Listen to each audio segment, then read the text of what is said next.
Why would you not go for it? Why would you not take a chance? At one point in time, you got to take a chance on you. Don't expect people to understand you.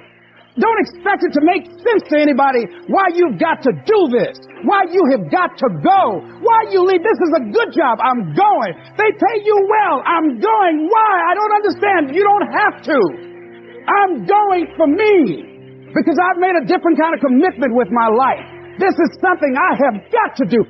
The beginning of being anything is the dream. The beginning of being anything, it starts with a dream. One day, somebody had the dream of being able to fly like a bird. Well, today we have airplanes. Somebody had a dream of one day going into outer space. People go to the moon and they come back. People one day had dreams of being able to travel at high speeds, all types of things. It all starts with a dream. Martin Luther King had a dream that one day all of us could unite and come together. Well, it's happening. It hasn't fully happened, but it's happening. But it started with a dream. Those dreams are available to each and every one of us. So fast forward where you are, look at yourself in 10, 15, 20 years time and ask yourself the question, is that where I want to be? And if the answer is no, then you need to find a new path. When you live for life, what you need? You have motivation. You have the way. You have to come out, and you have to be hungry. Pain is temporary. It may last for a minute, or an hour, or a day, or even a year. But eventually, it will subside. And something else will take its place. If I quit, however, it will last forever. Until you're able to really put yourself into that dream, but don't make dreams your master, that's where you truly become what you're destined to become. When you become the master of your dream is when you say, I want to go be a Navy SEAL. And you say, okay, I'm going to lose 106 pounds in less than 3 months. The dream was the one thing I thought about, and the dream was now gone. Now, what comes in, the dream goes away, and the laundry list of details and tasks come up. Gotta do this, gotta do this, gotta do this, gotta do this. That's when you become the master of your dream. You don't have talent, you have to work so hard. When you work so hard and sacrifice your time, dedicate, sacrifice, you become more disciplined. Trial and error. You grow up and you make game-winning shots, and it's awesome. You come back the next day and miss a game-winning shot, and it's misery. And then the next day comes and you're back playing again. And you understand that life has this cyclical nature where it's, what you do on Monday is fantastic, but then Tuesday is a bad day. But guess what? There's Wednesday. So are we just supposed to live our lives like this the whole time? Versus just staying like this, understanding that it's really just a journey of evolution every day. It's just constant improvement, constant curiosity, constantly getting better. The results don't really matter. You ain't gonna die. At the end of pain is success. You're not gonna die because you're feeling a little pain. I'm not eating like I eat at home. That's why you're about to go to the next level, because if you keep eating like you ate at home, you'll keep being a boy or a girl. It's time to become man, woman. The hardest thing to do is to enable people to see themselves as they are. Not as they hoped they were, not as they've been taught they are, but as they actually are. It's the single hardest thing to do, and I'll tell you why. Because we're all embedded in this construct of a thing called identity, right? And what people forget is identity by its very nature, one is man-made and two is exclusive. What that means is, if I want something, I go into the future in my brain, which is powerful, and I visualize exactly what I want. So I'm there, I'm in my future. And then I think about every single thing I need to do to make that happen, and every single thing that could stop that from happening and what I need to avoid. And I go right back. And then I put everything and every single attitude and person around me in my vision that's going to make me get to what I want. And also, I try to get the people around me to think about the same exact vision. So you can inspire people and all that energy is focused on one thing that they can visualize in their head. Then it becomes a tangible reality. And I know that to be a fact because it's happening. Most of us lower our standards. Why? Because who you spend time with, my friends, is who you become. Quality of your life is the quality of where you live emotionally. Like we all have a home. Angry people find a way to get angry, even if their life doesn't have to be angry about. We can always find it. Sad people find a way to be sad. Caring people find a way to care for other people. So one thing you got to identify is, where are you living? What's your home? What's your habit? And then the way to change it is that when I was homeless, literally on my own, just getting started, I didn't have the internet, but I decided I had to go to a library and I had to feed my mind. And I always tell people the first stage is, weeds grow automatically. One of my teachers taught me, he said, every day stand guard at the door of your mind and feed it something good. Because if your worst enemy puts sugar in your coffee here, you're fine. If your best friend by accident trying to help you put some strychnine, you're dead. So if you feed your mind every day, 30 minutes a day of reading something, hearing something. Second, you got to strengthen your body. And the reason, Pierce, is fear is physical, right? So is stagnation, so is numbness, so is sadness, so is rage. And when you go in and change your body by an intense workout or a run or even an intense walk and the blood's flowing through you, science has shown it instantly changes your biochemistry. And now your mind and body are working together. Third thing, all these people did in common, if you watch, they found a mission bigger than themselves. Yeah. Something that they want to aspire to that was worth more than their pain. And then the fourth thing is, you got to find a role model. You heard it with Nick. Almost everybody finds a role model that makes it real. Yeah. When you get a role model, it becomes real to you if you get a plan, you get a goal plan, and you take massive action. And the last step, number 5, there's always somebody worse off than you are. I don't care what you've done. So if you can go help somebody worse off, it puts your life in perspective, and it also reminds you life's not about me, it's about we. I always tell people, the secret to a great life, the secret to living is giving. And when you realize there's something in you still to give, even if you lost your legs, even if you've been through a horrific financial situation, your life can improve, but more importantly, you'll have a meaningful life because your life will contribute to other people. Decide to develop the habit right now, the habit of focusing on what's right in your world instead of what's wrong. The habit of focusing on what you do have instead of what you don't have in a situation. And as basic as that is, and as well as you know it, you've got to make it a habit. Because those habits form the chain of your ultimate character, of who you become and how you end up living your life. We've got to condition ourselves, because if we don't, we'll go back to the automatic state that most people live in today's society. The way to develop the habit is to go on a mental diet. It's that you immediately do not allow yourself to hold a negative feeling, a negative thought for 7 straight days, day and night, even when it gets tough, even when somebody disappoints you, even when you get frustrated, even when you give your all and it still turns up lousy. Listen, if all I did was rant and rave on this tape and you didn't listen to anything else I said, but you took on this 7-day challenge, you can't believe what it'll do to your life. If you get yourself in a state of certainty that this is going to work, I'm going to find the way, and if this doesn't work, I will make the way, then you tap a lot more potential. And when you're certain in your potential, you take massive action. When you take massive action, you really believe in something, you get great results. When you get great results, your brain goes, see, I told you I was a stud. People tell me all the time, oh, I'm skeptical or I'm pessimistic. I said, no, you're gutless. It takes no guts, it takes no courage to be a pessimist, to say it's not going to work, to try to find out what's wrong. What's wrong is always available. So is what's right. So I'm not into positive thinking, but I am into intelligence. And intelligence says, see it as it is, don't make it worse than it is. The only way it gets better is if you can see it as it is. Don't make it worse than it is. Don't try to make it so it's impossible to change. That's not true. It's not true at all. The second mandate, I think, to changing anything in your life, to leading your life, is once you see it as it is, not worse than it is, then you got to see it better than it is. Because that's the thing that's missing for most relationships. There's no vision. I mean, without a vision, people what? Perish. And when a relationship has no vision for greater than where they are, that relationship is going downhill, if not destroyed. I believe that every relationship, every part of life, every part of a human being needs a compelling future. If the future's not more compelling than today could be tough, but if the future's compelling, we can get there. So just to remind you, first thing you got to do is feed and strengthen that mind. Read, listen, feed the mind, take control of that focus, stand guard at what other people are saying, focus on what it is you're here to give, what you can control, what you can make happen. Number 2, feed and strengthen that body. Remember, fear, uncertainty, they're physical experiences. So the best way to deal with something physical is to get physical. Change that body. Go lift some weights. Go for that run. Do something that's going to get you in that state. But get that hour of power going, that 15 minutes to thrive, if you're familiar with that, to train your body and mind to be strong again. Number 3, make sure you put yourself in that position where you find a role model that's going to inspire you and show you that way. Maybe it's a contrasting role model. You think your life's so tough? Find somebody with tougher who's really turned it around. Or maybe it's just somebody who's really succeeded. That you can now see there is a way. There's a way through. There's a way to make this happen, even in the toughest times. There's always a way. 4, make sure you get yourself into action. Get a plan, take massive action. And then number 5, most importantly of all of them, feed your spirit.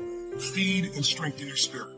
And there's only one way to do that. It's to find what you're grateful for and to take time, whether it be prayer for you or just taking a moment to think about what it is that's so lucky in your life. There's a rejuvenation in our spirit when we stop taking things for granted. And when most importantly, what feeds your spirit is to give. To find a way to do something for someone else who's worse off than you are. Because what is this all about? It's about strength, and it's about perspective, it's about action, it's about emotion, and it's about heart. And so many people, miss the opportunity to feel like their life makes a difference. I'm a big believer that motive does matter. That why you do something, people can feel.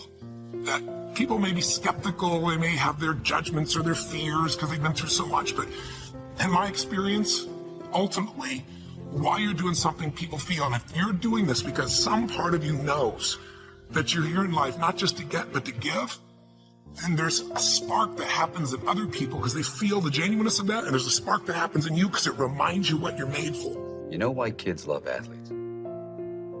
Kids love athletes because they follow their dreams. How much did they first pay you to give up on your dreams? And when were you going to stop and come back and do what makes you happy? I see guys who work at the same company for their entire lives. They clock in, they clock out, and they never have a moment of happiness. You have an opportunity. This is a rebirth. I'm a wake-up call.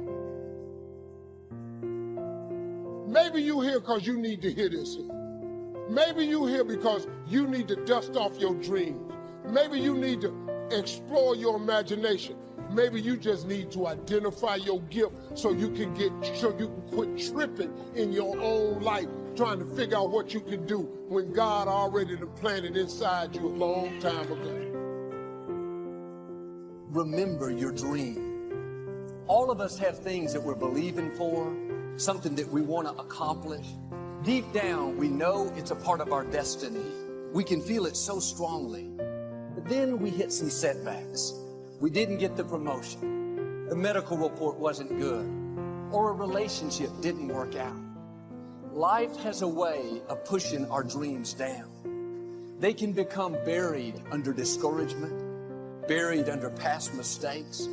There are dreams buried under divorce, buried under low self-esteem. It's easy to settle for mediocrity even though we have all this potential buried on the inside.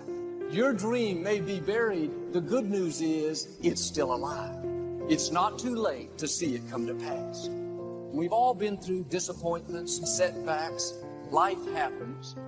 But instead of remembering the hurt, the pain, what didn't work out, the key to reaching your destiny is you have to remember your dream.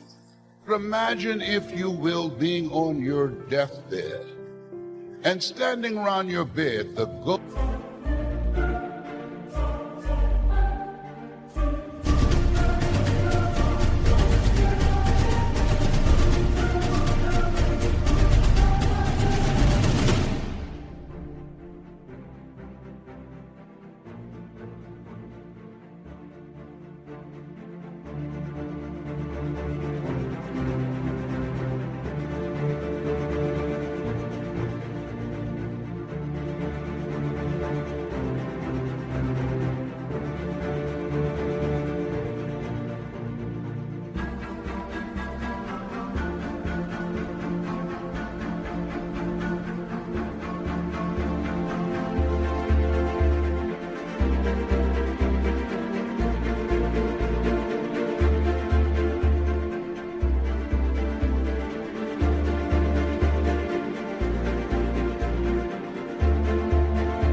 Of the dreams, the ideas, the abilities, the gifts given to you by life, but you, for whatever reason, you never pursued those dreams. You never used those gifts. You never used those talents and those abilities. You never wrote that book. We never heard from your leadership.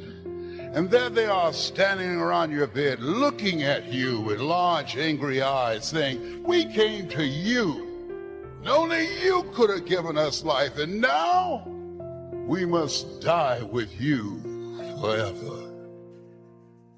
And the question becomes, if you died today, what dreams, what ideas, what abilities, what gifts, what talents would die with you? Maybe that's why one woman said, oh, God's reached the point of death, only to realize that you've never lived.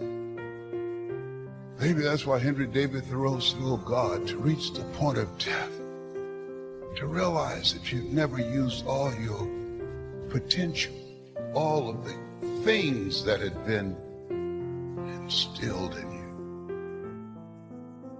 Look, man, identify that God-given gift and get to pursuing it. I had a partner. When we was growing up, all he did was cut grass. I'm talking about he cut grass every day.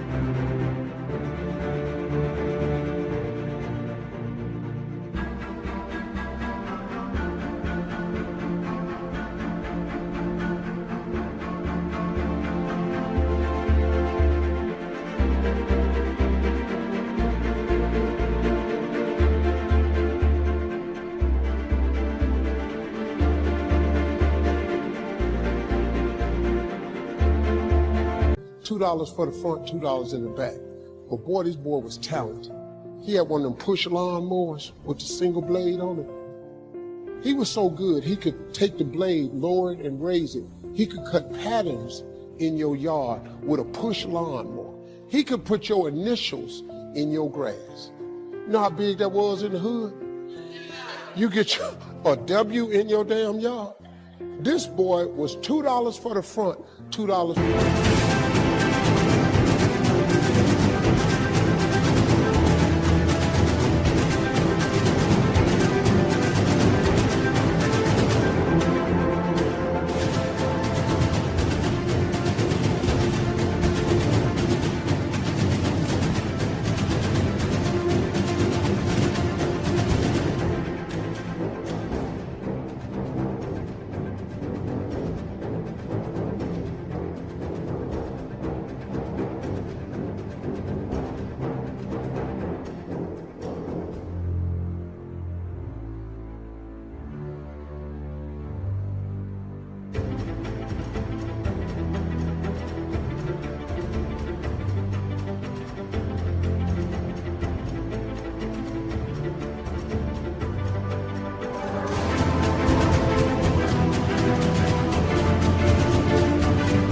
For the back. He didn't go play with us nowhere. We going to the swimming pool. Now, man, I got to cut Miss Jackson grass. Hey, man, we going to go to the little school dance. Now, I got to get up in the middle. I got to cut Miss Stanley yard. We used to laugh at it. A grass cutter, grass cutter. This boy today in Cleveland, Ohio, he got a landscaping company. You know how much this dude grosses every year? $4 million. $4 million. You know what he do? He cut grass. He got 38 trucks on the road. He got every contract in the city, every office building, every mall. He cut grass. He cut the grass so good when it snowed in Cleveland, he put plows on the front of all 38 of them trucks. He got all the snow removal contract. This boy make $4 million. You know what he do? He cut grass.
cut.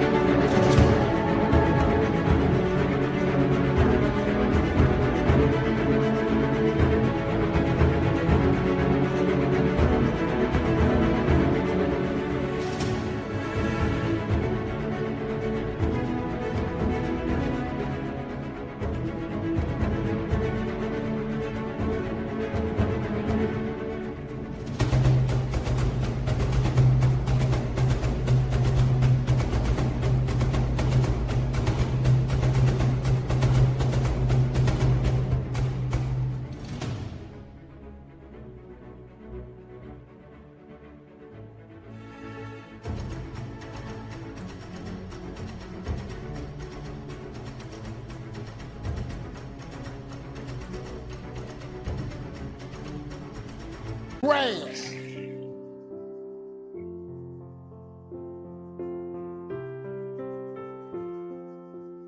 You may not understand why a business didn't make it.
Why a person walked away, why you came down with an illness. You were doing the right thing, but the wrong thing happened. It's all a part of the process.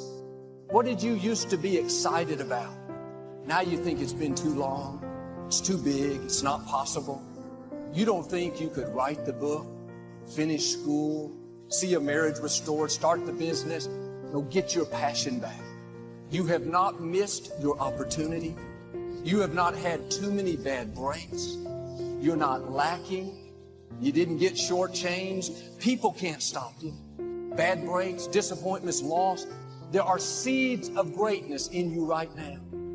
Dreams so big that you can't accomplish them on your own. As you think about your goals and dreams, not only is it possible, not only must you decide that it's necessary, that it's a non-negotiable, you have the ability to do more than you could ever begin to imagine. But when we live in a world where we're told more about our limitations rather than our potential, when we look at our environment and the people and the conversations that we're exposed to early on, we begin to form a limited vision of what's possible for us. And so as you think about your goals and dreams, here's what I can share with you because of what I've gone through, and you know this to be true. Changing your life is hard. Why pay the price? Why work this hard? Why go this far? Why try to learn this much? Why try to do it all? Why try to see it all?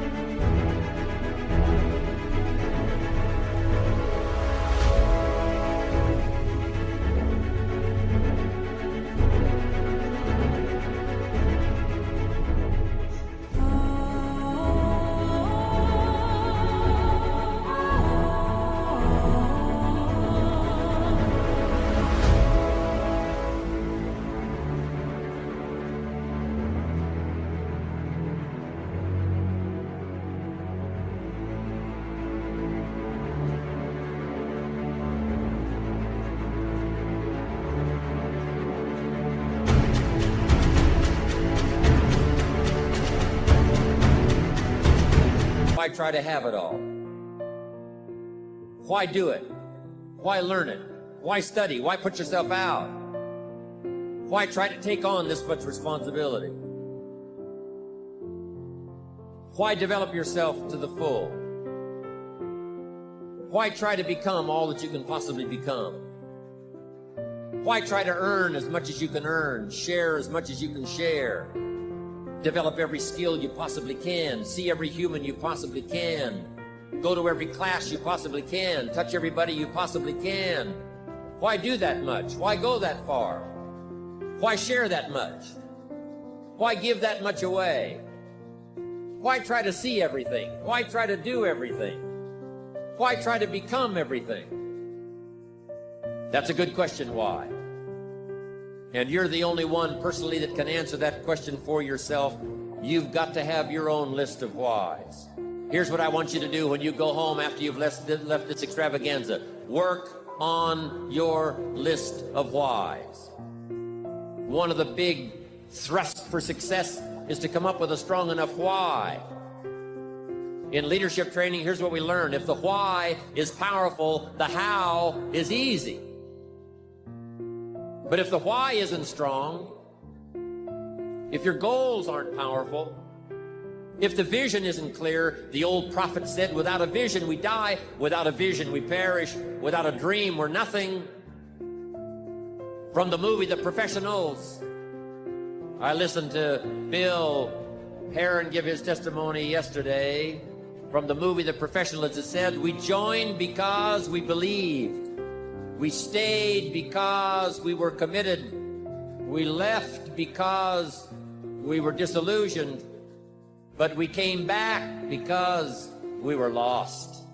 Without a dream, we are nothing.